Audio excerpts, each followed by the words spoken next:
Welcome to the Huddle with Marty Houston here on hogville.net and also on Facebook, YouTube, and also on X, aka Twitter. I want to thank our special uh, guests that do come on the show every here and ever so often. Also, want to thank our sponsor, Koi Southern Eats, for all of their great continued support of us. Make sure to go out. I know it's past Christmas, but you all can still go out. There's still things you can grill for New Year's coming up this weekend.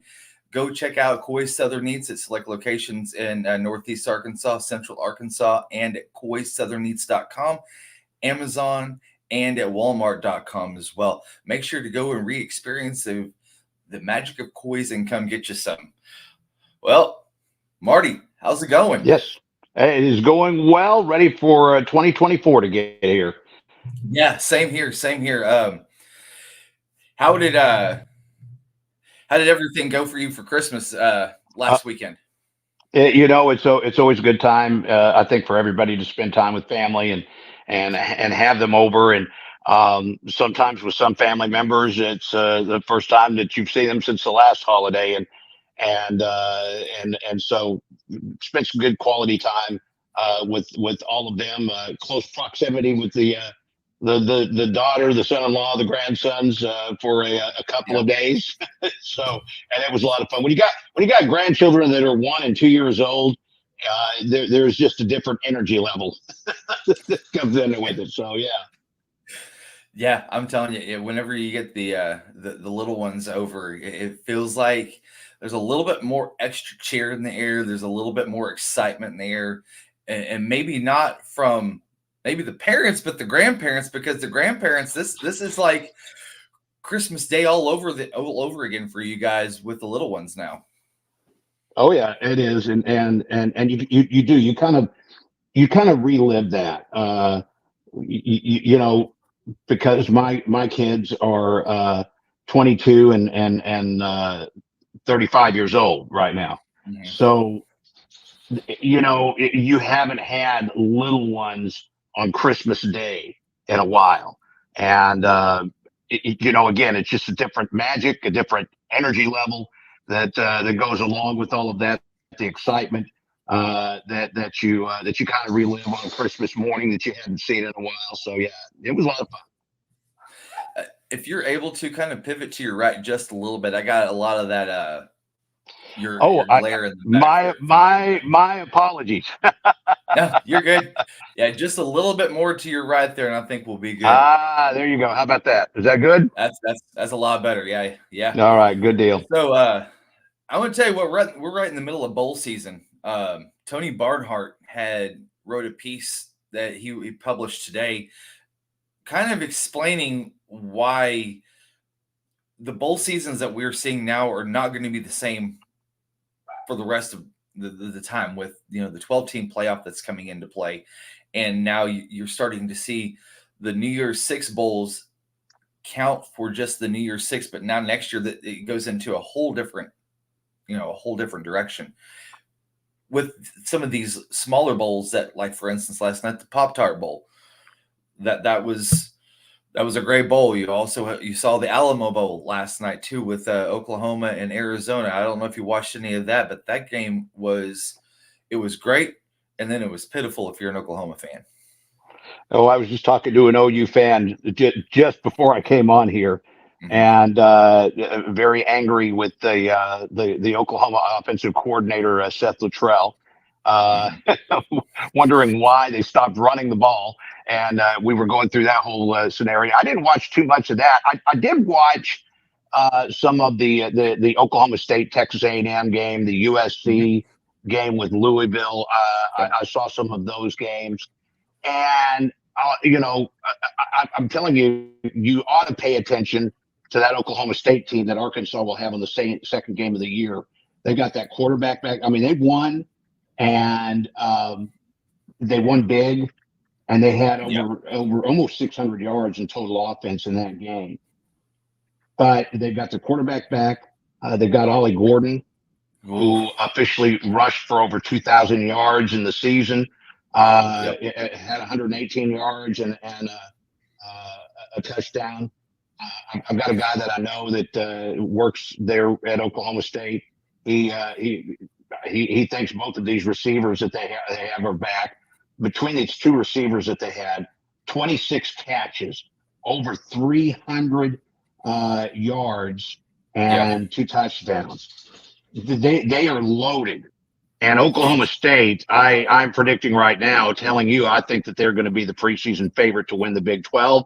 I think they're a good chance to be ranked in the top 10 next year.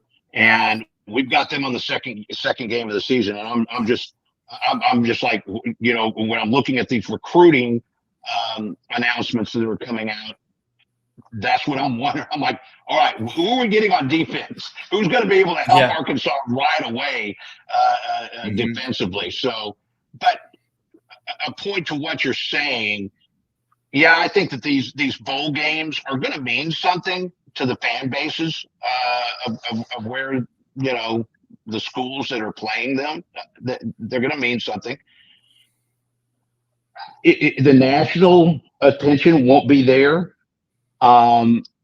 They've changed already, these bowl games, because you're seeing so many. A&M had so many players that jumped out, didn't play in the bowl game. We saw this with Arkansas last year in the Liberty Bowl. So many players that jumped out. If Arkansas had made a bowl game, no talent. A bunch of these guys, Rocket Sanders, KJ Jefferson, they may not have played in that game either. They may have already jumped out and moved on. So the bowl games don't mean much to the players. In fact, it gives them a chance to maybe, practice some new guys. It's almost like a glorified practice or exhibition game in some regards.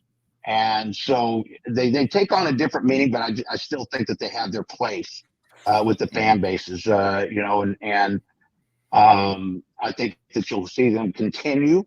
And as you expand into 12 teams, some of those bowl games may take a spot. I mean, you're going to have more locations if you're going to have more teams involved in the college playoffs. So some of these may take a spot.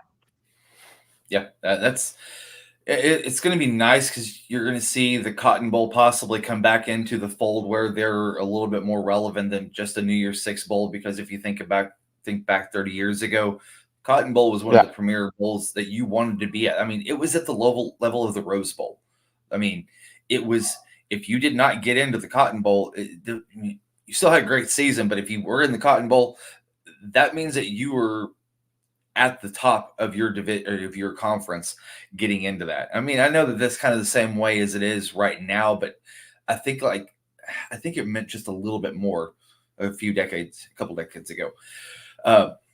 Speaking of the Rose Bowl, or not Rose Bowl, sorry, the Cotton Bowl, you've got Missouri and Ohio State taking on each other and January 1st. And that's going to be a really, really interesting game from the standpoint of the SEC, because you've got Ohio State's quarterback that's went into the transfer portal. You don't know if Marvin Harrison Jr. is going to even be playing, which I seriously doubt. If he does, I think that would be, I don't know if that'd be the best move on his part.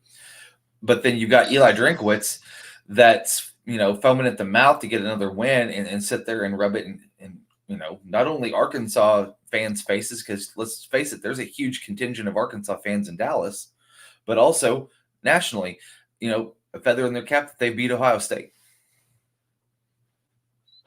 Absolutely. I mean, it's always a springboard to looking ahead to what you have for the next year. Just like I said, you're kind of seeing a shape of your team in these bowl games because some of these guys are leaving. Oklahoma, you talked about last night, their quarterback opted out and jumped into the transfer portal.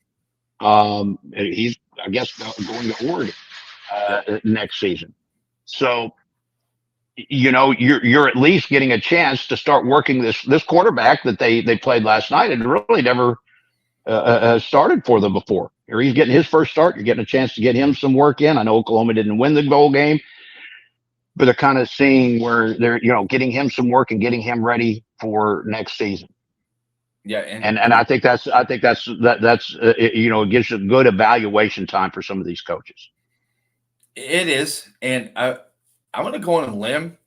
I watched that game last night from pretty much from start to end, and I'm going to maybe go on a limb and say that Arizona might be going against Oklahoma State for that Big 12 championship next year, because I'm going to tell you what, Jed Fish has done an incredible job out there in Arizona, and with them moving into the Big 12 next year, I'm going to tell you, man, I see them kind of like the way Missouri was when they first entered the SEC. They came in, they had a pretty loaded team, and they were able to really make some noise the first couple of years that they were in the league. They have, and the Big 12 as a conference is going to be interesting. I think you could be right, about who's challenging. I'm just looking at the Oklahoma State team and what they were putting up, and the guys that they've got coming back, and it's pretty impressive. So, how they handle how they play against some of the other teams in their schedule. I just know, that second game of the year is going to be here before we know it, and they're in Stillwater, and a lot of people looking at Texas coming onto the schedule. You ought to look at that Oklahoma State game, because that's going to tell you something right there. It is. That's going to be that's going to be a great barometer for Sam, and the entire coaching staff to figure out what they've got from the get-go. Because if I know that the whole cliche of you make the most adjustments and the biggest strides between games 1 and 2, I'm not going to say that that's the case. It's going to be between games 2 and 3 this year, because whenever you go against Oklahoma State, you have a quality opponent from top to bottom, and if you don't have it in the tank and you don't have it on the bench, you're going to find out real fast, because if not, those guys are going to put 60 on you like that. Absolutely. And again, there's still a lot of recruiting that has to be done. Mm-hmm. You still have the spring signing date. You're still seeing transfer portal news, and I think a good part of it, we've just gone through the first wave, and getting ready to go into that second wave and that second recruiting season, and see where they end up. See who gets added on. Yeah. Last night with the OU game, one of the things that I noticed was that they started a little slow at first. Second and third quarter, Marty, they had over 400 yards of offense. And then whenever the OU quarterback, I can't remember, I think his last name's Parker, he threw 2 interceptions on 2 plays. One was a pick six. The other one was an interception deep in their territory that set it up for a field goal. But it just feels like at that fourth quarter, they just kind of drew back. They kind of diminished a little bit. They went into this. I don't even know what to explain it, because they gave up a 14-point lead at half to lose by 14 points. Yeah.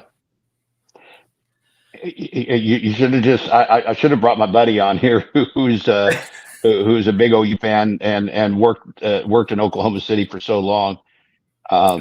He was mystified why Seth Luttrell stopped running the ball. He said they were having success running the football.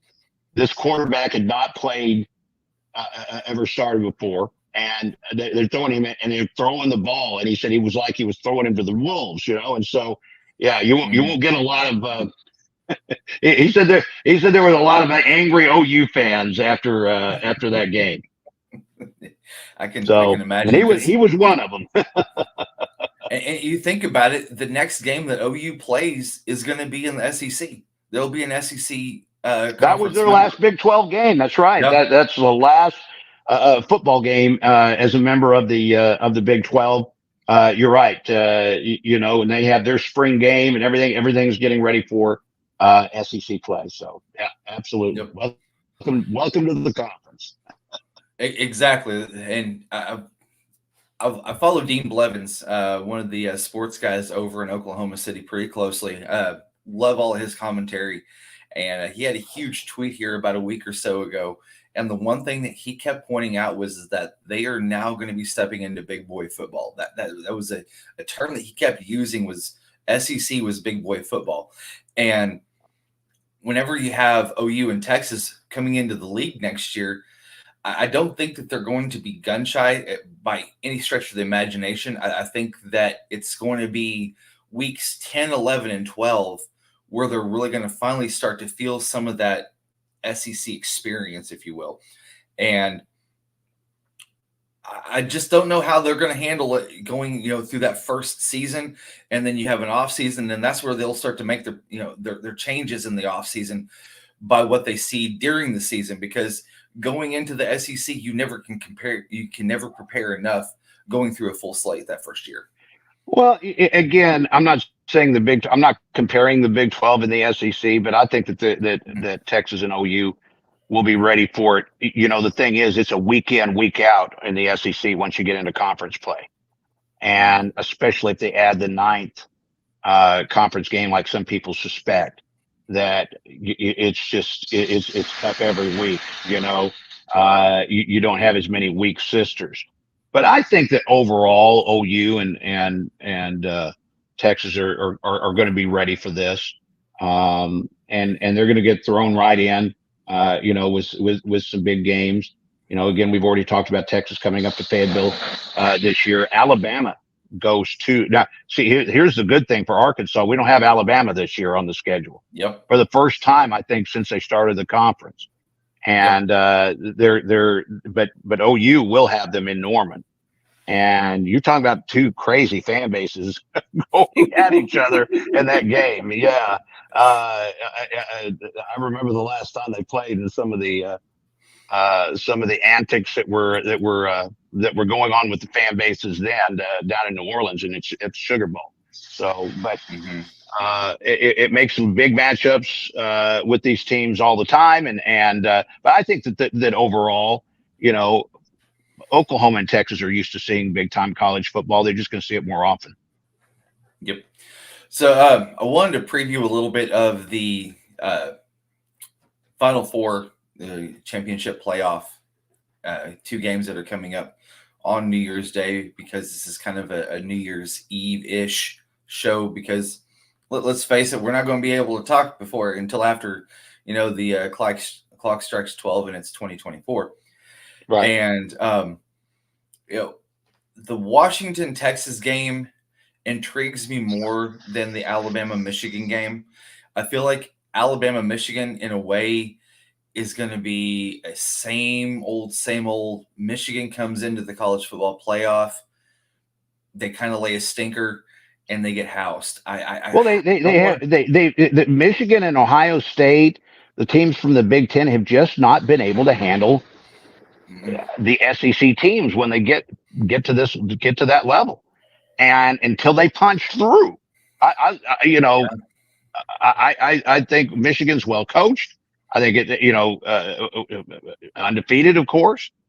Alabama just got that surge going on there at the end of the season. And but until Michigan and Ohio State are able to figure this out and punch their way through, and Ohio State's got their big game there with Georgia. Until they punch through and are able to figure out how to beat these SEC teams, I think the fans are pretty much going to view it just like that. Hey, they aren't on that level. So now.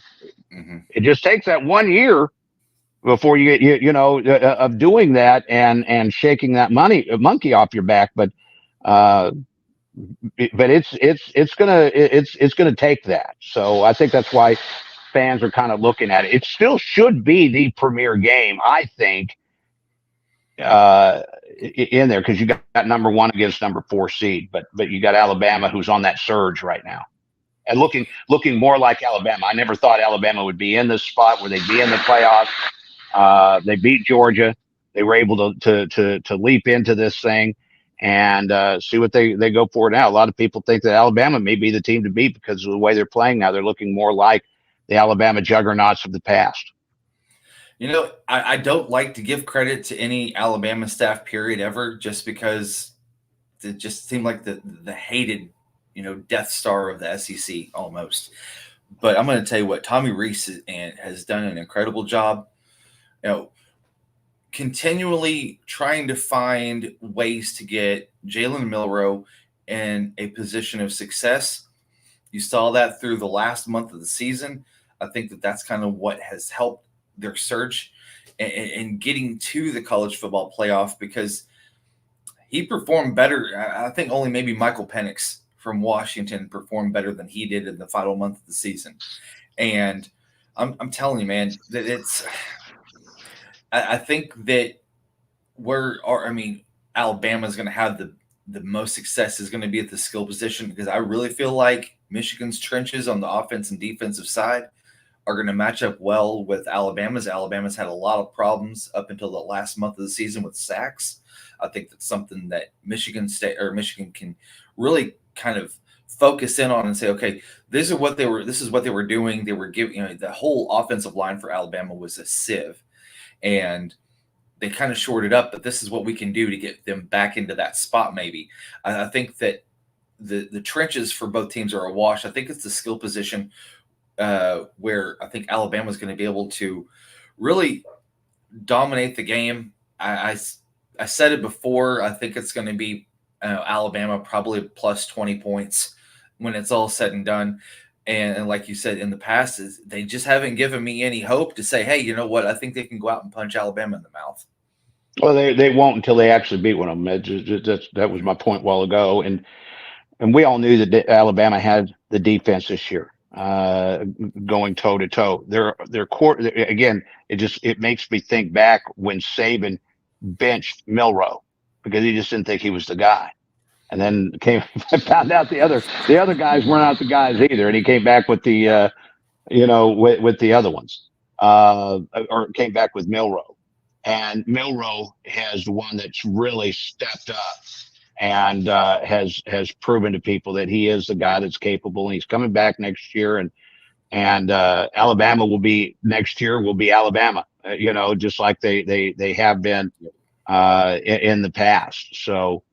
I think he has been the difference of why people are looking at Alabama differently, because there's a lot more confidence in him being able to get the job done.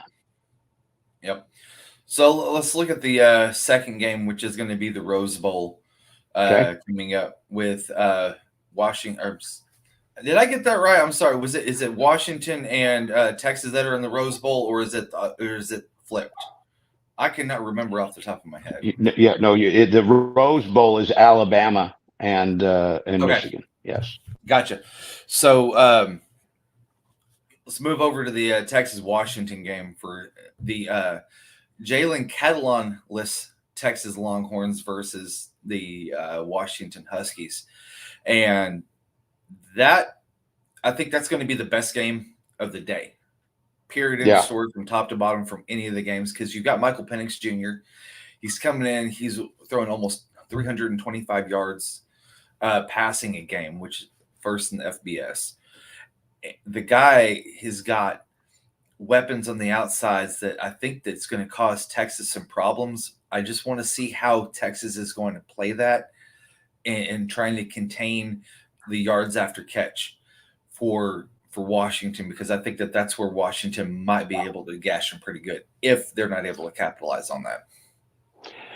Yeah, again, we've got all of the conferences, covered in this one. You got a Pac-12, you got an SEC, you got a Big Ten, and you got a Big 12 team that's all involved. I like that. And the differences of what you see on those conferences and that they haven't maybe seen before. Texas, I don't know that Jalen Catalon was a big help to them in the pass defense this year, but but they are going they are going to have to be able to apply the pressure, no question, on Penix, and with a chance to win this and move on to the national championship game, and just the fact that they're seeing a team that's in a conference that they have not seen before. They faced Alabama, beat Alabama in Tuscaloosa, but they have not faced a passing team like this. And so you saw how they did in the Cotton Bowl against Oklahoma when they played that game, and you can't throw on Texas. So that I think that'll be an interesting matchup, sure. Yeah, it's one of the things that watching Washington take on Oregon and watching Bo Nix and Penix going back and forth. I really feel that that might be something that we'll see with him and also with Quinn Ewers. Two really good quarterbacks, and it's going to come down to possibly who has the ball last, who can make the play that can put them over the top. Because I mean, you watch the Oklahoma Texas game, that's exactly what it came down to: who had the ball last. Oklahoma had the ball last; they were able to march the ball down the field pretty quickly on them. But I think that with Washington and what they're able to do with this skill position, it's going to be a really interesting way that Sarkisian really kind of attacks this, because he understands that Washington's got elite talent at the out and on the edges, and so that's where I really feel like this game could come down to is one, the skill position on how well Texas is able to contain Washington, and also who's going to have the ball last, because I think it's going to be a race to 40 or 50.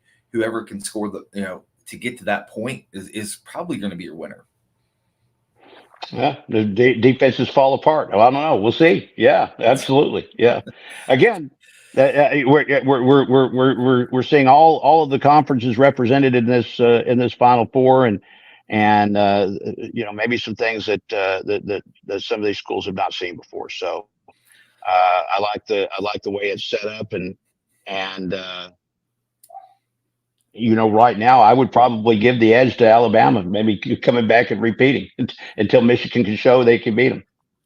Yeah, I fully agree with that. I'm telling you, isn't it a kick in the pants for the Pac-12 for so many years that they try to get a team into the Final Four, and then they finally, Oregon was able to break in a couple different times, and now you've got the last year of the Pac-12, and then you finally get a team in there, but then after this year, it's gone. It's all gone.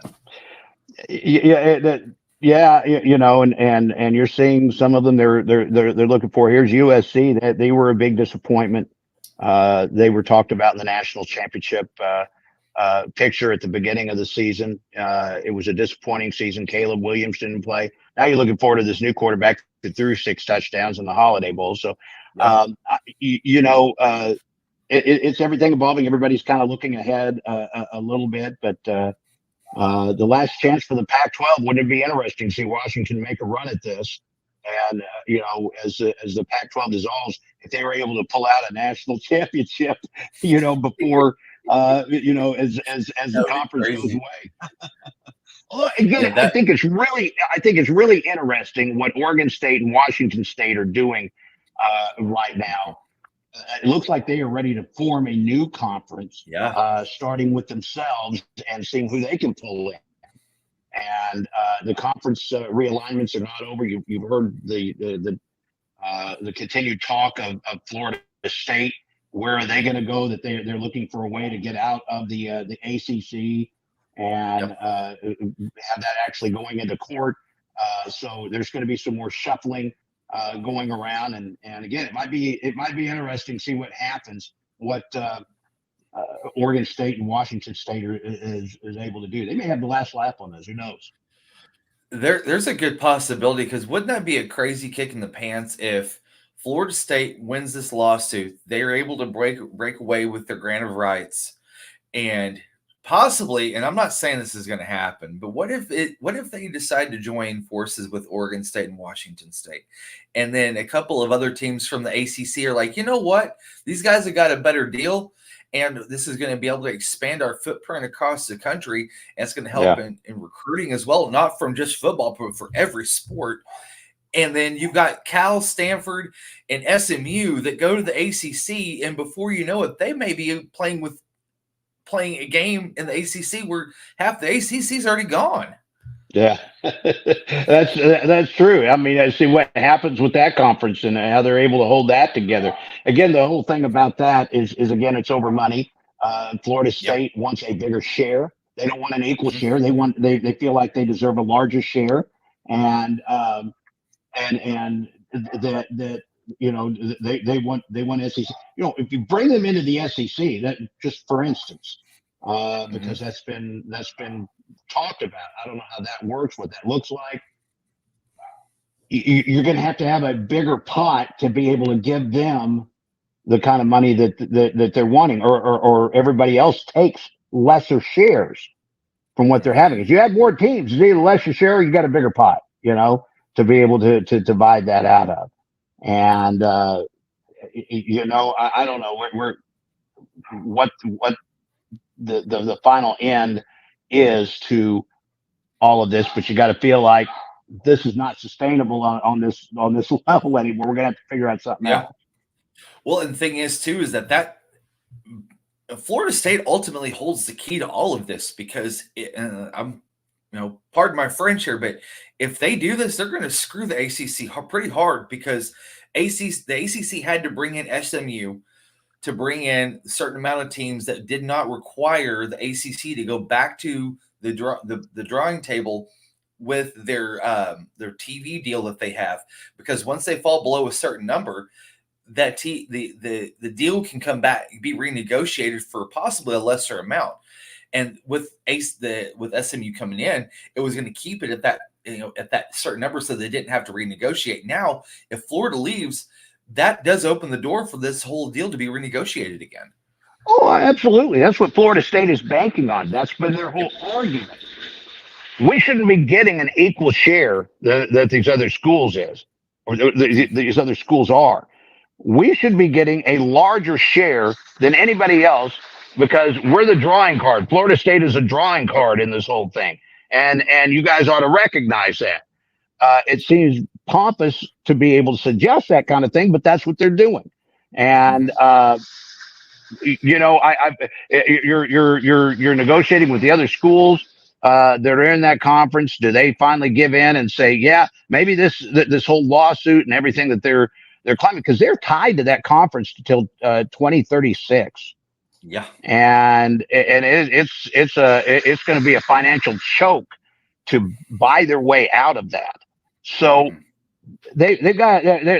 they're trying to do, the lawsuit and everything else is to try to get their way and get a larger a share of that revenue that's coming in for the conference. Do they have any Texas officials that have started working at Florida State? Because this sounds really I reminiscent of what they've done in the don't last know. 40, 50 years. I don't know. I don't know. I'm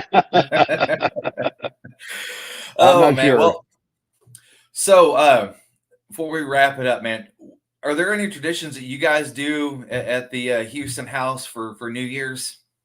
Oh yeah, absolutely. I wouldn't say for New Year's Eve, but I do the traditional black eyed peas and cornbread, and I don't know that it's ever made me prosperous, but I do it. I do the greens and the black. We always do that. Yeah, just like everybody else in Arkansas probably does.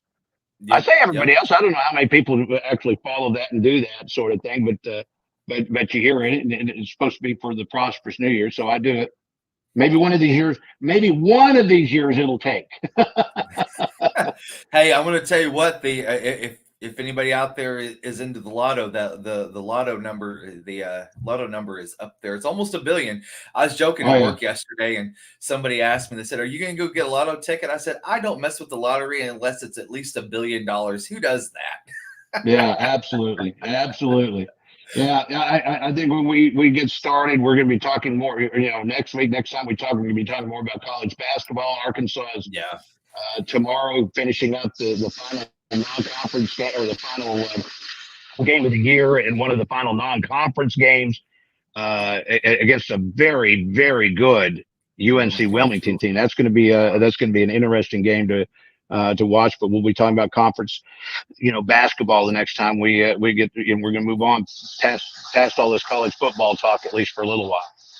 Yep. Yeah. Because when we talk next, basically we're going to be looking at the national championship game, and then after that, it's you have the Underwear Olympics, aka the NFL Combine in February, and then really pretty much, I mean, you're not looking at any competition until August after that. So yeah. But yeah, we over here at the Patterson House, we like to shoot some fireworks off on New Year's Eve. That's always Good, fun. cool. Kind of irritates neighbors, but that's okay. It's not like we're going out there and trying to compete with the Northwest Arkansas Symphony on the 4th of July. We just shoot a couple off and that's it. Well, you know, I think people forget that there's only 2 times a year you can buy fireworks, and this is one of them. You know, as we hit New Year's, so yeah, they take advantage of it. It's not as popular as the 4th of July, but yeah, absolutely. I think that's a good tradition. And there's no other way to use up the extra ham from Christmas with a little bit of black-eyed peas anyway, so that always works out too really well for us as well. Yeah, absolutely. I do that every year. I do the black-eyed peas, the greens, and the cornbread. So, you know, we'll be doing it again this year. Yep. Well, man, I'm going to get you out of here and enjoy your weekend. And you guys have a very safe New Year's Eve. Everybody, I want to also put out there, don't drink and drive. Have a plan. The last thing you want to do is wake up on Christmas Eve or New Year's Day in jail. And have a plan. That's probably the biggest thing that, I mean, you or I could, you know, put out there for folks is be safe. If you're going to drink, stay in that spot or have a plan. Oh, again, the plan is, it's just so dumb to go out and party knowing you got to drive yourself home, and why do it? And so many people continue to do it. Plan on it ahead of time. I'm going to have a designated. I'm going to go out here and party. I'm going to have a good time, and I've got an Uber ride already set. I'm already set with it. You know, and everybody begs you, don't do it, and still so many people fall guilty of it. And it's dumb. It's really dumb when you think about it. I'm going to go out and have a good time. Why not already have this ready? Don't even drive. Don't even worry about my car. I'm going to Uber over there. I'm going to Uber back, and that's it. You know, and have a good time at it. Celebrate the new year. And just always remember, if you get behind the wheel, I guarantee you there will be a checkpoint somewhere that you will probably run into. And there are law enforcement across the state that will be making these roads safe for everybody, and they will get you and they will take you to jail. So yeah, you're right. Well, you're preaching to the choir there, buddy. Yep. And that I figure I wanted to put that out there because I feel like you can never say it enough. And hopefully it may ring true for one person. They may remember what we said. If we're able to help one person, not get into that that sort of situation, and at the same time we're saving lives as well. Yeah, absolutely. All right. Well, for Marty Houston, I'm Jason Patterson. I want to thank you all for jumping on with us here on the Huddle with Marty Houston, here presented by Hogville.net, here on Hogville.net YouTube Live, also on Facebook and Twitter, aka X, or well, actually X, aka Twitter. And y'all have a very safe and very happy New Year. And I also want to thank Koi Southern Eats, our great sponsor, for all of their array of products that they have on their website. You can find all their products in certain locations in Central Arkansas, Northeast Arkansas, and also Northwest Arkansas, with also on KoiSouthernEats.com, Amazon, and Walmart.com.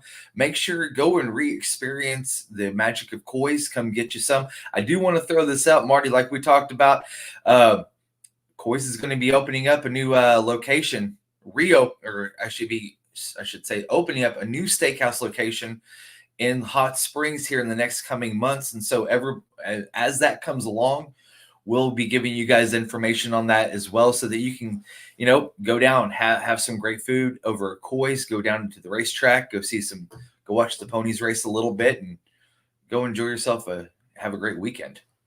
The legend continues. Great way to celebrate 2024. Go out and try the legendary Koi Steakhouse. Hall of Fame Koi Steakhouse too. They were just inducted. Absolutely. So, all right, y'all take care and have a safe New Year.